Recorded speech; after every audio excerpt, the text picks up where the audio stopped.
Good afternoon.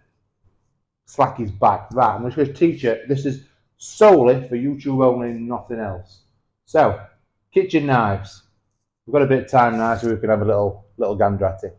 Kitchen knives. These are my kitchen knives, and my wife tells me every day of her life, to be fair, that being married to a butcher, she should have the sharpest knives ever. But in fact, she hasn't. She's got the bluntest knives ever because I never have time to sharpen them.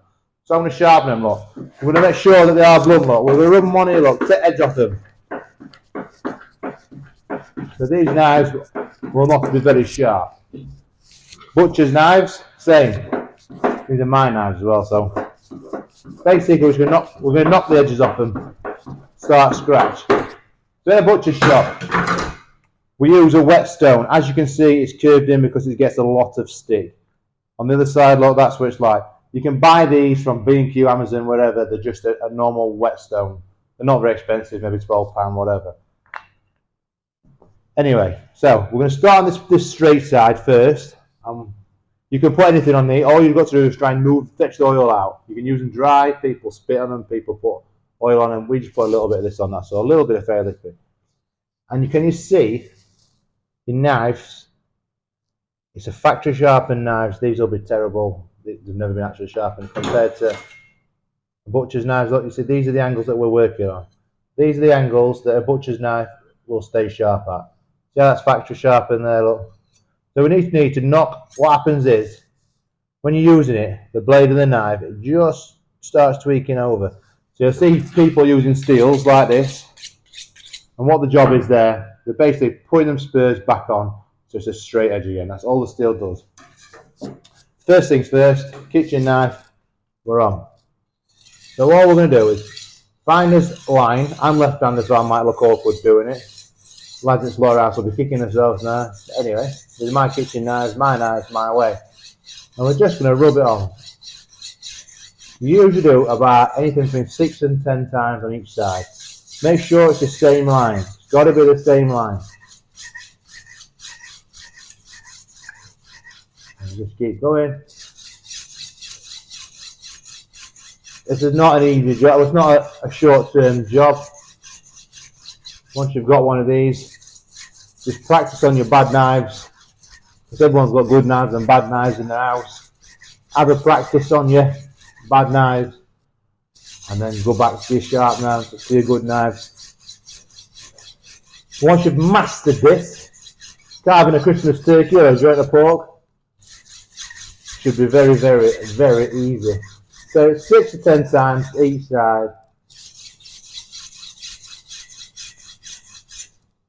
Right, so you can see spurs, look, see how we're just rubbing them angles off there now, look. We're rubbing them back, taking them back away from being factory sharpened. You can see I've just lifted the knife off the edge, see the blade is off the back. So it's just pulling, it's not flat, we're not rubbing flat to the floor like this. We're just on a slight angle, 6 to 10 times each side.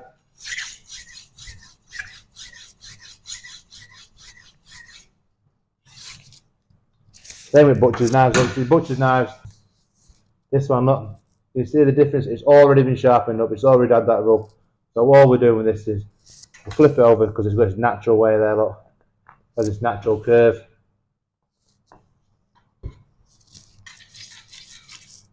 And it's literally, we find the way that we've been rubbed. You can see how steep that angle is. That's the way that we've rubbed it before. We're following the line before. And we're just slowly, 6 to 10 times. 6 to 10 times. 6 to 10 times. Bit of pressure as well from this hand on the handle. Not too much pressure, not trying to break it. You're just trying to put a little bit of pressure on so the blade and the stone cause a friction. Blade and stone friction. You keep doing this until you feel comfortable, until you feel like actually it's quite sharp, you feel like you're making progress. And you see how this knife curls around that way, that's a straight, so no matter. On the curve around, you literally just circles on the end.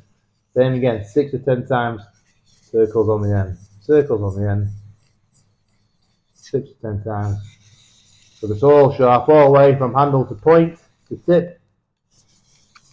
Them Spartans in Rome are proud of us now. We're making progress. 6 to 10 times. And keep going. So this is not going to take as much as the kitchen knife because it's already been sharpened. It's not actually. It wasn't totally blunt at that time, and now it's really blunt. We're just going to.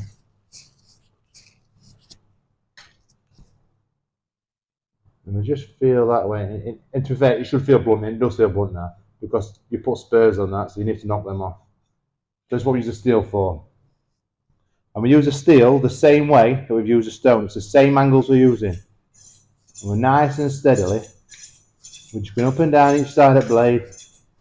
Any steel is fine. This is a butcher's steel. The kitchen steels that you buy from wherever are equally as good because you're only using kitchen knives. Same again. 6 or 7 times. Both sides of the steel. Both sides of the knife. We'll have a little check. Feels sharper. Does feel sharper. 6 or 7 times down.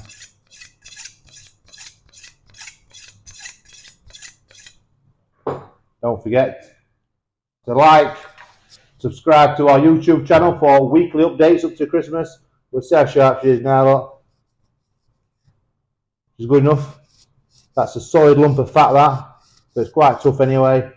And it's cutting it very, very with little, not very much effort, look. Not putting no pressure on them, and the knife do the work. So I'd say that's good enough for our kitchen. Same again with butchers. We're just rubbing the same angle that we've rubbed on the stone. We're just rubbing her up. Rubbing her up. Gonna play a tune.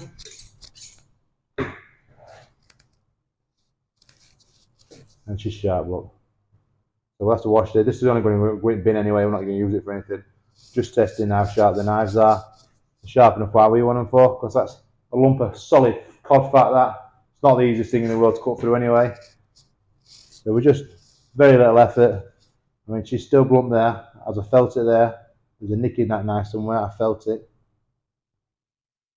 So we'll put her back on stone. And this is what you're doing basically.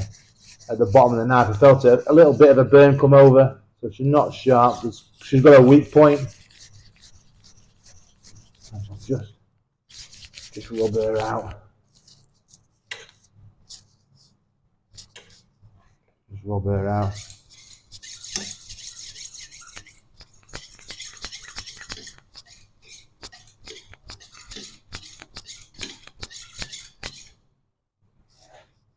And she's beautiful, absolutely beautiful again.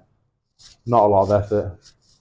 Letting the knife do the work, not my wrist on my arm. The knife's cut through that like butter. Cod fat, very easily done. That's how you sharpen your kitchen knives and your butcher's knives.